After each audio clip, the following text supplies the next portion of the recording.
Everyone, कैसे हैं आप सभी लोग। मैं आशा करती हूँ आप लोग बिल्कुल परफेक्ट होंगे।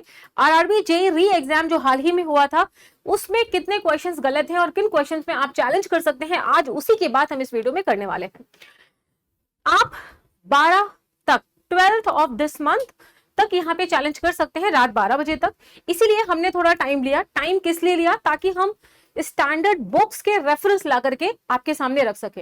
इट इज इंपॉर्टेंट कि जल्दीबाजी में गलत डिसीजन ना हो या जल्दीबाजी में उल्टे सीधे आप क्लेम ना करने लग जाए, चैलेंज ना करने लग जाए कि भाई 50 रुपीज लग रहे हैं तो पता चला 150 क्वेश्चन ही चैलेंज कर दिए लोगों ने। ऐसा नहीं होना चाहिए। कहने का मेरा सिंपल मतलब है, जब आपके पास एक स्टैंडर्ड बुक है, आपके पास कोई स्टैंडर्ड रेफरेंस है, इंडियन स्टैंडर्ड्स है, एनपीटीईएल है, उनके रेफरेंसेस आप वहां पर क्लेम कर सकते हैं, चैलेंज कर सकते हैं। सो हमने 1 या 2 दिन का टाइम टीम इंजीनियर्स वाला ने लिया सो दैट हम एक सही रेफरेंस ला करके आपको दे पाए। यहां पर मैं जितने भी क्वेश्चन अपने सब्जेक्ट की बताऊंगी, एक से ज्यादा रेफरेंस ही लेकर के मैं आई हूं, और कुछ ऐसे क्वेश्चंस जो मैंने क्लास में किए थे उसमें भी अगर चैलेंजेस हैं तो उसको भी मैंने यहां पर डिस्कस किया है। देखिए, आपको अगर किसी भी मुद्दे पे कोई भी अपडेट चाहिए है तो आप मीनू मैम पीडब्ल्यू, ये जो टेलीग्राम ग्रुप है, इसको आप ज्वाइन कर सकते हैं और इसी बुक में इसी ग्रुप में आपको सारी अपडेट मिलेगी। और इस सेशन की जो पीडीएफ है जिसमें मैंने रेफरेंसेस लगाए हैं कि भाई कहां से आपको मिलेगा, और फोटोकॉपी आप कह सकते हो, एक पीडीएफ भी मिल जाएगी आपको। ये भी आप Meenu ma'am PW Telegram group में इस वीडियो के अपलोड होने के बाद देख सकते हैं। तो सबसे पहले क्वेश्चन में आ जाते हैं, जो कि जिसपे काफी दिन चर्चा चली और काफी लोगों ने काफी व्यू दिया कि भैया what is the maximum angle that can be generally set using a sine bar. अब देखो, मुद्दा कुछ ये है कि साइन बार जो है वो 45 डिग्री तक बहुत अच्छी एक्यूरेसी देता है, और मतलब जो इसमें एंगल है 60 डिग्री तक मेजर कर सकते हैं, ऐसा कई स्टैंडर्ड्स में लिखा है। पर अगर आप गूगल सर्च करोगे तो सब जगह इसका आंसर 45 दिया हुआ है, मोस्टली जगह इसका आंसर 45 दिया है। बट जब मैंने क्लास में भी पढ़ाया था तब भी मैंने आपसे बोला था, और मैं जब भी क्लास में पढ़ाती हूँ तो ऐसा नहीं है कुछ भी खुद से बोल दिया, भाई कहीं ना कहीं वो रेफरेंस होता है तभी वो क्लास में आता है। अब देखो, सवाल है ये कि यहां पर मैंने पूरा वो सिस्टम क्रिएट किया है कि भाई हम किस बेसिस पे इसको क्लेम कर सकते हैं। आप देख सकते हैं ये लैंग्वेज मैंने खुद ही टाइप की है। Angle that can be measured by sine bar highly depends on the accuracy that is required for a particular application। देखो, जब भी आप साइन बार यूज कर रहे हो ना, किस पर्टिकुलर एप्लीकेशन में साइन बार को यूज किया जा रहा है उस पे उसकी एक्यूरेसी डिपेंड करती है। सिंपली कहने का मतलब ये, आपको कितनी एक्यूरेसी चाहिए। इस क्वेश्चन में हम कह सकते हैं एम्बिगुअस क्वेश्चन है, क्योंकि हो सकता है मुझे एक्यूरेसी कम चाहिए, हो सकता है किसी और को एक्यूरेसी ज्यादा चाहिए, राइट। इस क्वेश्चन को हम वेग क्वेश्चन कह सकते हैं। अगर आरआरबी ने इसमें कहा होता कि भाई इतनी एक्यूरेसी चाहिए, तब तो फिर बात ही, या कह देता कि भाई एक्यूरेटली आप कितना मेजर करना चाहते हैं, तो 45 डिग्री आप आंसर लगा सकते थे। पर मैक्सिमम 60 डिग्री तक आप जा सकते हो। ऐसी कई 6 रेफरेंसेस मैं लेकर के आई हूँ, टोटल 6 रेफरेंसेस या 5 है, मे बी 5 रेफरेंसेस मैं लेके आई, which is more than enough. एक नहीं मानना तो दूसरा मान लो, दूसरा नहीं मानना तो तीसरा मान लो, जो कि आपको बता सकता है। देखो यार, सिंपल सी बात है, अगर आपको हाई एक्यूरेसी चाहिए 45 डिग्री तक आप कर सकते हो, लेकिन 45 से 60 डिग्री पर भी आप कर सकते हो, पर रिगार्डलेस ऑफ एक्यूरेसी थोड़े एरर्स उसमें आएंगे। If much accuracy is not demanded by sine bar, up to 60 degree angle हम मेजर कर सकते हैं। देखो, ऐसी जगह जहां जान और माल दोनों की हानि हो सकती है, लाइक एरोस्पेस हो गया, space craft, medical, military, automotive, ऐसी इंडस्ट्री में आप 45 डिग्री तक यूज करो, राइट। लेकिन ऐसा जैसे मान लीजिए वुड वर्किंग कर रहे हैं या अलमीरा बना रहे हैं या कुछ भी ऐसा वर्क कर रहे हैं, लाइक कास्टिंग हो गया, मशीनिंग, वुड वर्किंग, यहाँ पर उतनी हाई है। डे टू डे आइटम्स जो यूज हो रहे हैं उसमें अगर आपको एंगुलर मेजरमेंट करना है तो साइन बार की एक्यूरेसी उतना बहुत ज्यादा हाई नहीं चाहिए होती है, आप 60 डिग्री तक यूज कर सकते हो, सिंपल। अब देखो, industries dealing with like these items आप 60 डिग्री तक कर सकते हो। पहला रेफरेंस, ठीक है, एनपीटीईएल एचआरडी, आपको पता है ये क्या है? ये है national programme of technology enhanced learning. It's a project launch by ministry of education, formerly MHRD. ये गवर्नमेंट का प्रोजेक्ट है और आईआईटीज इन्हें बैक करते हैं। आईआईटीज के जो प्रोफेसर्स हैं उन्हीं के लेक्चर्स इसमें होते हैं, उन्हीं द्वारा कंटेंट प्रोवाइड किया जाता है, और इसको हम एक स्टैंडर्ड रेफरेंस मान सकते हैं। एंड देखो यहाँ पे ये आपको रेफरेंस कहां पर मिलेगा? Angle measurement 1 metrology mechanical engineering, professor सदा शिवरप्पा, जो इनके शिवप्पा हैं, उन्होंने यहाँ पर पढ़ाया है और बोला है sine bar can not be set for angle more than 60 degree. तो मतलब मैक्सिमम आप 60 कर सकते हैं। आप यहाँ देख सकते हो Indian institute of technology Madras, और मद्रास का ही है, यस, यहाँ पर इन्होंने क्लियरली मेंशन किया है। ये प्रूफ आप दे सकते हो। चलो, इस प्रूफ को नहीं मानना, दूसरे प्रूफ पे आ जाते हैं। डियर, आपको मैं बता दूं, गवर्नमेंट ऑफ इंडिया भी इंडियन स्टैंडर्ड्स बनाती है ना, आईएस इंडियन स्टैंडर्ड्स। तो आप देखोगे इंडियन स्टैंडर्ड 5365 1987। ओके, तो इनका आप देखोगे तो यहां पर इन्होंने क्लियरली मेंशन किया है कि 45 से 60 डिग्री तक आप इसको यूज कर सकते हैं, बट आपको अटेंशन पे करना पड़ेगा कि एरर्स जो आ रहे हैं वो आपके लिए जस्टिफाइड है या नहीं। तो इंडियन स्टैंडर्ड बोल रहा है भाई, तब तो मान लो, मतलब क्या है कि इंडस्ट्रीज में यूज हो रहा है, 45 से 60 के बीच में भी इंडस्ट्रीज में यूज हो रहा है, कर रहे हैं, पर इंडियन स्टैंडर्ड कहता है कि भाई आपको अटेंशन पे करना चाहिए, और वो हम भी कह रहे हैं कि हाँ भाई 45 डिग्री तक एक्यूरेसी देता है, भैया 60 डिग्री तक थोड़े बहुत बिना एक्यूरेसी के काम चल रहा है तो आप चला लोगे। ठीक है, ये दूसरा रेफरेंस हो गया। तीसरा रेफरेंस जो है आपकी स्टैंडर्ड बुक है बाय आरके जैन। ठीक है, आरके जैन में ये बुक की फ्रंट पेज की फोटो है, उसके बाद ये फोटो लगाई है मैंने, उसके बाद भी प्रिकॉशंस में आप देख सकते हो, sine bar can be use for angle not greater than 60 degree, तो मतलब 60 डिग्री तक आप यूज कर सकते हो। ये तीसरा रेफरेंस है। अगर इसको भी नहीं मानना तो भाई एक पीसी शर्मा करके किताब होती है, उसका मैंने फोटो नहीं लगाया, कितना फोटो लगाऊं, ठीक है, आप चेक कर सकते हो। पीसी शर्मा बुक में एंगुलर मेजरमेंट में चाहिए, साइन बार में चाहिए 60 डिग्री, उन्होंने भी मेंशन किया है। उसके अलावा एक और बुक है आनंद बीबूर एंड कुलकर्णी की, मेट्रोलॉजी एंड मेजरमेंट करके, इनकी किताब में भी इन्होंने मेंशन किया है। तो टोटल 5 प्रूफ मैंने यहाँ पे आपको दे दिया। अब भाई इसके अलावा और क्या किया जा सकता है, राइट? हम एक स्टैंडर्ड बुक, तीन स्टैंडर्ड बुक, एक इंडियन स्टैंडर्ड जो कि गवर्नमेंट ऑफ इंडिया ने दिया है, और एक एनपीटीईएल का जो स्टैंडर्ड है वो मैंने यहाँ पे आप लोगों को प्रोवाइड कर दिया है। इसके बेसिस पे आप इस क्वेश्चन को चैलेंज कर सकते हो। यस, इसमें एक और बात है, कुछ लोगों का कहना है कि भैया यहाँ पे अंग्रेजी में खेला कर दिया है। अंग्रेजी का मतलब इन्होंने लिखा है जनरली। अब यार देखो, बात यह है कि मुझे नहीं लगता आरआरबी जेईई जैसा एग्जाम अंग्रेजी में खेला करेगा ना। ये कह रहे हैं जनरली, तो जनरली तो एक्यूरेसी मानेंगे तो ठीक है, माना जा सकता है या मान लीजिए, बट मैं तो इस क्वेश्चन को चैलेंज करने का ही सजेशन दूंगी आपको। डेफिनेटली पांचों रेफरेंस दे करके स्टैंडर्ड बुक्स के, एनपीटीईएल के, इंडियन स्टैंडर्ड का रेफरेंस जरूर दीजिए। गवर्नमेंट ऑफ इंडिया को नहीं मानोगे तो किसको मान लोगे भाई? आप देकर के इस क्वेश्चन को चैलेंज करिए कि या तो इसमें आंसर आप 60 करें। अब कुछ बच्चे जो 45 लगा के आएंगे वो, उनको मेरे ऊपर गुस्सा भी आ सकता है, बट डियर सच्चाई ये है कि मैं आपका भी नुकसान नहीं चाहती, तो कह दो कि भैया ये क्वेश्चन ही कैंसिल करो या मार्क्स टू ऑल दे दीजिए। बात सिंपल ये है, ठीक है? चलो, क्योंकि यार 45 डिग्री आप गूगल सर्च कर लो, 45 डिग्री बहुत जगह दिया हुआ है, बहुत जगह दिया हुआ है। अब स्टूडेंट्स भी क्या करें, 45 लगाए कि 60 लगाए? तो भाई जिसने 45 लगाया, जिसने 60 लगाई, या तो दोनों को नंबर दे दो, या तो क्वेश्चन ही कैंसिल कर दो, या तो मार्क्स टू ऑल दे दो। ठीक, ये था क्वेश्चन नंबर 1, जो आप 5 मैंने रेफरेंसेस बताए। नेक्स्ट क्वेश्चन देखो, क्लेम क्या है? As the question given by RRB does not clarify how much accuracy you want is required, so it is unclear to the reader.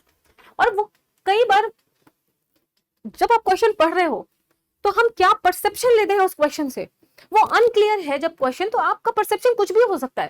That is why मैंने claim लिखा है, as the question by RRB does not clarify how much accuracy is required, so it is unclear and reader can make out that maximum angle can be set regardless of the accuracy 60 but with accuracy 45. I would like to respectfully bring to your attention that the language used in the particular question was unclear and open to multiple interpretation.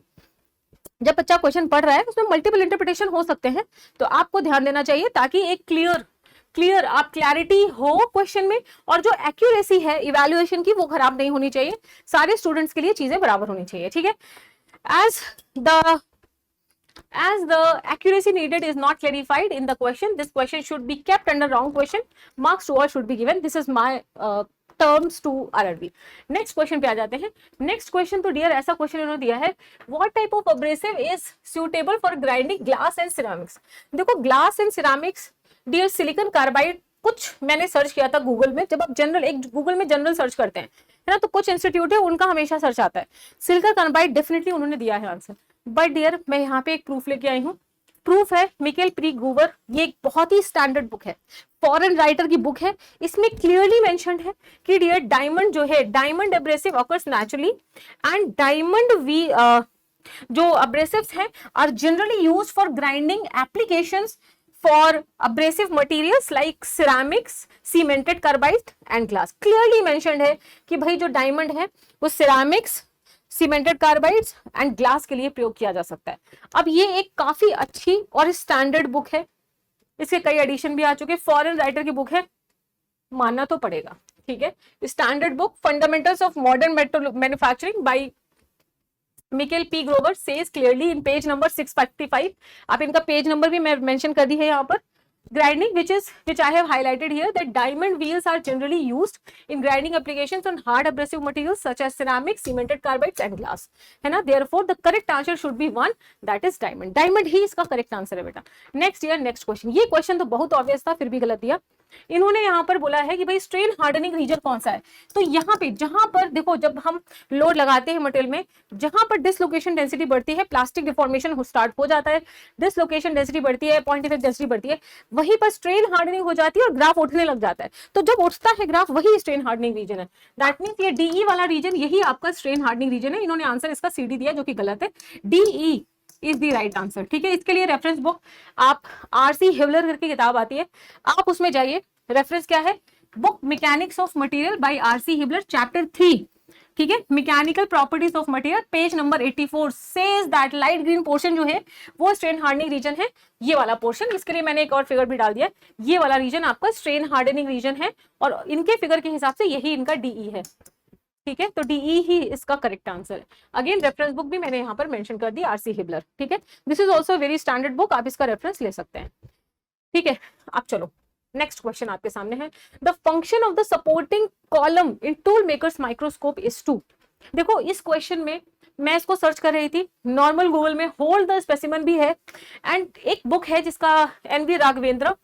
इसमें आप देखोगे कि यार इस book में engineering metrology and measurement की यहाँ पर पेज नंबर 169 जो कि यहाँ पे दिया हुआ है, यहाँ पर क्लियरली लिखा हुआ है, it provides a kind of vertical working distance also. तो dear provide a vertical distance, working distance भी इसका करेक्ट आंसर हो सकता है. मतलब मैं ये सजेस्ट करूंगी इसका आंसर 1 और 3 दोनों हो सकता है. तो इस क्वेश्चन को भी आप चैलेंज कर सकते हो इस प्रूफ को दिखा के कि भाई 2 आंसर्स करेक्ट है, या तो क्वेश्चन ही कैंसिल कर दो, या तो जिसने 1 लगाया है उसको भी आंसर दो, नंबर दो, जिसमें 3 लगाया है उसको भी नंबर दो. ठीक है, तो ये आप इतना कर सकते हैं. ठीक, तो डियर ये था जो आप चैलेंज कर सकते हैं. मैंने जो प्रोडक्शन में 4 क्वेश्चंस यहाँ पे निकाले हैं जो कि चैलेंज हो सकते हैं. इसके अलावा भी अगर आपको लगता है, देखो कुछ और भी क्वेश्चन में लोगों को डाउट हो रहा है, लेकिन मैं आपको बता दूं हमारे पास जब तक स्टैंडर्ड बुक का रेफरेंस नहीं है, बुक का रेफरेंस नहीं है, एनपीटीईएल का रेफरेंस नहीं है, इंडियन स्टैंडर्ड्स का रेफरेंस नहीं है, आप ऐसे क्लेम नहीं कर सकते हैं. तो ये 4 क्वेश्चंस हैं जिनका मुझे अच्छे खासे रेफरेंसेस मिले हैं, जो मैं आप लोगों के सामने लेके आई हूँ, जिसमें at any cost in questions के आंसर बदलने चाहिए या कैंसिल होने चाहिए, what ever RRB feel likes. But yes, बच्चों के साथ गलत नहीं होना चाहिए किसी भी एंगल में. एक गलत क्वेश्चन की वजह से किसी का भी करियर खराब हो सकता है, तो वो चीज नहीं होनी चाहिए. मैंने विद प्रूफ विद रेफरेंस यहाँ पे आप लोगों के सामने सिस्टम को प्रेजेंट किया है.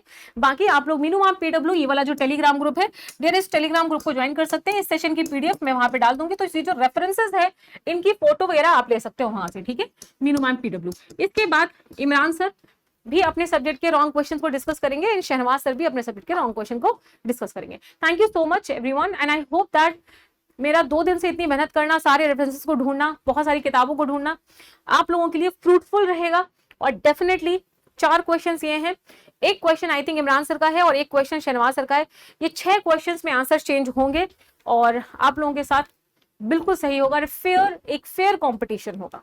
Thank you so much. Dear students, देखो आरआरबी जेईई सीबीटी 2 का जो सेकंड शिफ्ट का पेपर हुआ था, उसमें थर्मो एंड अप्लाइड थर्मो में अगर देखें हम लोग, तो बेसिकली 2 क्वेश्चन ऐसे हैं जिस पर आप ऑब्जेक्शन कर सकते हैं. सबसे पहला क्वेश्चन जो है ऑब्जेक्शन करने वाला वो ये है, इसमें कहा जा रहा है कि इन 2 stroke petrol engine the inlet port is opened by the piston. ठीक है, और इसने आंसर की जो दिया है, आंसर की में आपको दिया गया है 30 to 40 डिग्री बिफोर बीडीसी. ठीक है, जो कि ये जो आंसर है ना, ये रॉन्ग आंसर है भाई. ठीक है, ये रॉन्ग आंसर दिया गया है. इसका करेक्ट आंसर क्या होगा? तो देखो, सबसे पहले तो आपको पता होना चाहिए कि सर किस बुक का रेफरेंस हम लोग ले रहे हैं.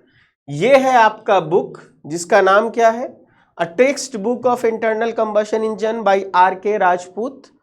इस बुक में आप जाएंगे और इस बुक में जाकर के जब आप यहां पर हम लिख दे रहे हैं, ये बेसिकली पेज नंबर 70 पर है, पेज नंबर 70. ठीक है, तो पेज नंबर 70 पर आप जब देखेंगे तो आपको दिख रहा होगा कि सर पोर्ट टाइमिंग डायग्राम लिखा गया है. और पोर्ट टाइमिंग डायग्राम में देखो इस पॉइंट को, तो इस पॉइंट पर तुमको दिखाया गया है क्या, कि इस पॉइंट पर इनलेट वाल्व क्या होता है, ओपन होता है. क्योंकि देखो बीडीसी के नजदीक ट्रांसफर पोर्ट ओपन होता है और एग्जॉस्ट पोर्ट ओपन होता है, ना कि इनलेट पोर्ट ओपन होता है, ठीक है। और ये 100 डिग्री जो है ना एक्चुअली लगभग 50 डिग्री इधर होता है और लगभग 50 डिग्री यहां होता है। तो आपको इसका जो करेक्ट आंसर उनको देना चाहिए था वो आपको कौन सा होना चाहिए था, ऑप्शन बी को आप करेक्ट ले सकते थे कि sir before TDC 45 to 55 degree इसका करेक्ट आंसर हो सकता था, क्योंकि ये कहा जा रहा है आपको कि सर इनलेट पोर्ट कहां पर ओपन होगा, ठीक है। तो इनलेट पोर्ट जो होता है वो टीडीसी से पहले खुलना चालू करता है, ना कि बीडीसी से। तो आप इसका रेफरेंस देख लीजिए, इंटरनल कंबशन इंजन की बुक है आर के राजपूत की, पेज नंबर 70 खोलेंगे, पोर्ट टाइमिंग डायग्राम आपको साफ साफ दिख जाएगा। यहां पर टीपी का मतलब क्या है, ट्रांसफर पोर्ट, ईपी का मतलब है एग्जॉस्ट पोर्ट, आईवी का मतलब क्या है, इनलेट पोर्ट ही है बेसिकली, उसी की बात किया जा रहा है, ठीक है।